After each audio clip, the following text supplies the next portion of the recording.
Hey, what's up guys, it's Phil here. I'm starting this now as a check-in because I want to make a fully fleshed out review of this game, and this is not going to be that, but there's so much going on with it, and I'm not sure where to start, so I decided to just make this and see what there is to talk about so far. Now, on a technical level, Borderlands 4 is phenomenal. Despite the PC issues, which I won't address past this considering I didn't experience them, seeing as I played on a PS5 Pro, this game launched in a great state. Whatever issues the game's had were fixed or are being fixed as we speak. Gearbox is very aware of issues and are fixing them as fast as they can. What I want to talk about here is more along the lines of the systems of the game and the skeleton of the game, which I'd say is how it feels. Ultimately, I think the game feels amazing. Grappling is amazing, the gunplay is very smooth, and everything flows amazingly. Along with that, the story so far, several main story missions in, about a quarter of the way through the game, everything makes sense. Everything feels fresh and exciting. Nothing feels wasted. Each step you take along the way makes you feel as if you are actively helping to dismantle an oppressive authoritarian regime, piece by laborious piece.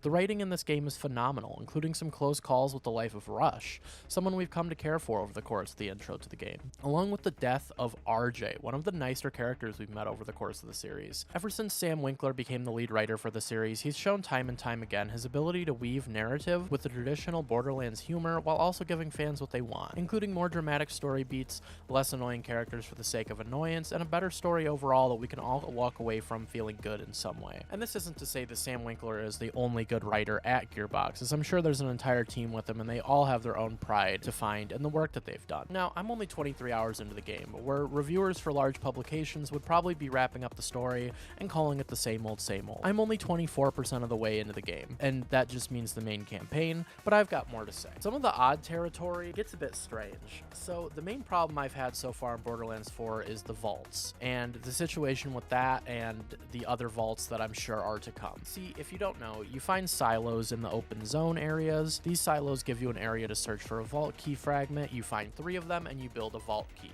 Each zone has its own vault key from the looks of it. I found mine relatively earlier, level 20 or so, and what followed I can only describe as entirely disappointing. For some backstory, the vault used to be a spectacle. Borderlands 1, 2, the pre-sequel, and Tales from the Borderlands had the vaults be these rare, scary unknowns, with their contents heavily rumored but never to be confirmed until we opened them. With 3, the vaults were a little bit watered down, but the scale of them was also greatly reduced. Because there were more vaults, the law of diminishing returns came into play. This meant that the vaults felt less and less important as you opened them, and the same layout in each vault didn't help, especially with the formulaic fights beforehand.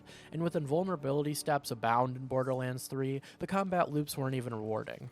But Borderlands 4 takes another approach to these vaults. They appear to be more along the lines of testing grounds, with an entity known as the Watcher coaching you along through waves of enemies and expositing about the Iridians, along with their failed experiments that were left in the vaults as a final test. In my case, I opened the Fadefields vault and I found a gauntlet of enemies, followed by a very experimental boss fight with a boss known as the Primordial Guardian Inceptus, named for the Vault of Inceptus, which essentially is the Latin root incepio, and it means to begin. And if this is the beginning, I'm not exactly excited for the end. The middle might be even worse. The boss fight was fine, maybe a B- at best, but the reward? A slight glide pack upgrade, 2 purples, and a bunch of green and blue gear. Don't get me wrong, I was level 20 or so. This isn't such a big deal. I didn't expect a loot explosion, although one would have been nice. I just wish there was more, and I also wish there was quality gear. A dedicated blue drop, like a unique from the previous games. Or an instanced legendary would have been something spectacular. A farmable guarantee with rotating parts, or something experimental that functions in a new and unexpected way. Those both would have been preferable options. But instead, I got gear that I mostly marked for junk, sold for money that's borderline useful to me, and I left. Maybe I'll farm the fight at a higher level later and change my mind, but for now I'm severely underwhelmed with the vaults. Honest to God, after I opened the glide pack upgrade, I shut off my game, and I took a few hours away because I was so taken aback. It threw me off so bad. Now, I did find some really neat side quests so far. I'll talk about the worst one, an average one, and then the best 2 that I've found. The worst one was a quest to get some threshers, back from the previous games, and get them to become docile and work for a farmer who is more interested in watching them bone than anything related to farming. His house is called the Hump Hut, and he uses tons of innuendos, including getting the threshers to plow his fields and describing wanting to watch them mate. This quest was just ridiculous enough to be endearing, and my character even made comments about hoping to God this guy didn't want to bang a thresher. Which, to be fair, it is super nice that my character is interactive with the quests, and not that the guy has some kind of sexual fascination with threshers. That's the fantastic part, is the character, not the guy. God, that guy was gross. Anyway, the middle of the road quest I ran into was one where a guy was hiding from a serial killer. I helped him find the serial killer, it wasn't the real serial killer, and then the quest just sort of ended. It was called Meet His Murder and it didn't accomplish much. I think the entire point of the quest was that the serial killer leaves these radios with poems about smiling, and his name is the Grin Reaper.